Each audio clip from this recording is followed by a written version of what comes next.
జై శ్రీమన్నారాయణ, జై శ్రీమన్నారాయణ, జై శ్రీమన్నారాయణ. ఇత్తడి సామాన్లు క్లీన్ చేయడానికి నేను ఒక చిన్న నాకు తెలిసిన చిట్కా చెప్తున్నా. ఏం లేదు, అందరికి తెలిసిండొచ్చు కానీ నేను చెప్తున్నా. నేను ఈ విధంగా క్లీన్ చేసుకుంటాను అన్నట్టు.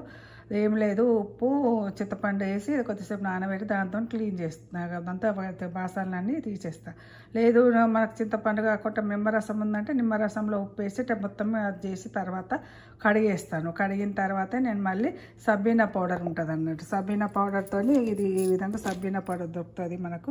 ఈ పౌడర్తో మొత్తం అది శుద్ధి ఇదంతా చేసిన తర్వాత అప్పుడు నీళ్ళతో కడిగిన తర్వాత మళ్ళీ తూడ్చి పెట్టాలి. ఒకవేళ సబ్బీనా పౌడర్ వేసిన తర్వాత తూడకుండా అట్లనే పెడితే మచ్చలుగా ఏర్పడుతుంది అన్నట్టు. అందుకే నేను చూపిస్తాను. మళ్ళీ సబ్బీనా పౌడర్తో అయిపోయినాక చూపిస్తాను.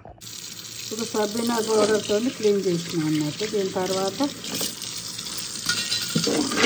మళ్ళీ దీనికి మంచిగా తూడాలి. ఒక పేపర్తోనన్నా క్లాత్తోనన్నా తూడిస్తే మంచిగా ఈ విధంగానే ఉంటుంది. చూపిస్తున్నా చిట్కా.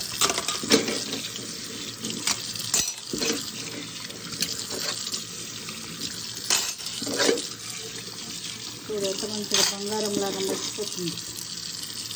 రాయేది కూడా అంతేనండి. దానికి ఇది సరినతో వాడు కడిగేసినానికి మళ్ళీ దాన్ని పేపర్తో నీట్గా వేస్తాం. సబీనా పౌడర్తో క్లీన్ చేసి తోమిన తర్వాత అప్పుడు మళ్ళీ వాటర్తో క్లీన్ చేసి ఇది పేపర్తో ఇట్లా కానీ తుడిచేసాను. చూడండి ఎంత బాగా మెరుస్తుంది, బంగారం లాగా మెరుస్తుంది. పూజా సామాన్ అండి. క్లీన్ చేసేయడానికి చిట్కా అంతే.